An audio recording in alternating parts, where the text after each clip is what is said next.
కానీ అన్ని సర్వే సంస్థలు చెప్పిన దానికి, తర్వాత వచ్చిన ఫలితంకి, ఎగ్జిట్ పోల్‌కి చాలా తేడాలు ఎగ్జాక్ట్‌లీ. వచ్చేసినాయి.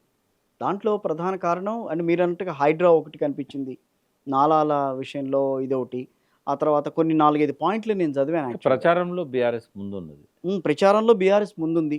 ముందు నుంచి కూడా ఉంది. అవును. 1 మంత్ బిఫోరే 1, వాళ్ళంతా 2 కూడా మంత్స్ బిఫోరే 2 తర్వాత మంత్స్ క్యాండిడేట్‌లను డిక్లేర్ చేసింది. ఆ ఫీల్డ్ మీద కూడా అందరిని పెట్టింది. హ్మ్.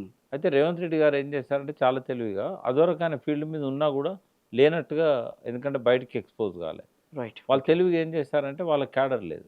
అవును. ఎందుకంటే గత 3 సార్లుగా అక్కడ ఓడిపోయారు కదా! ఓడిపోయారు కాబట్టి నవీన్ క్యాడర్ యాదవ్ లేదు. ఓడిపోయాడు కాబట్టి క్యాడర్ ఉండదు. Last MLA Vishnuvardhan Reddy. అవును. విష్ణువర్ధన్ రెడ్డి. ఆ అవును. విష్ణువర్ధన్ రెడ్డి ఇటువైపు ఉన్నారు. బీఆర్ఎస్‌లో ఉన్నారు ఆ! ఇప్పుడు ఆయన.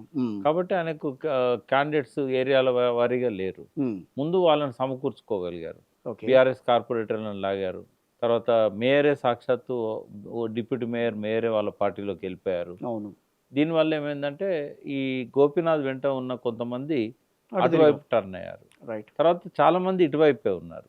అయితే వాళ్ళలో ఎవరెవరి వీక్ పాయింట్స్ ఏందనేది, అంటే రేవంత్ రెడ్డి సీక్రెట్‌కి ఎప్పుడు కూడా ఆయన విక్టరీస్‌కి ఆయన సీక్రెట్ కారణం ఏందంటే, ఆయన అవతలి వాళ్ళ బలహీనతలను గ్రహించి మైండ్ గేమ్ ఆడి ఏదో ఒక రకంగా తను నెగ్గుతాడు.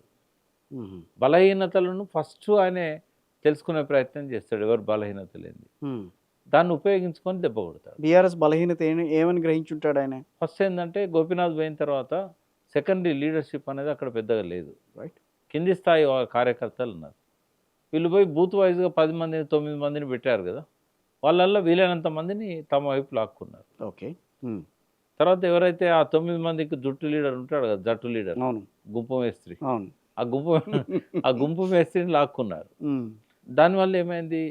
డబ్బు విషయంలో మాత్రం లిమిట్ పెట్టుకోలేదు వాళ్ళు. దాదాపు నాకు తెలిసినంత వరకు 180 కోట్ల దాకా ఖర్చయిందని అన్నారు.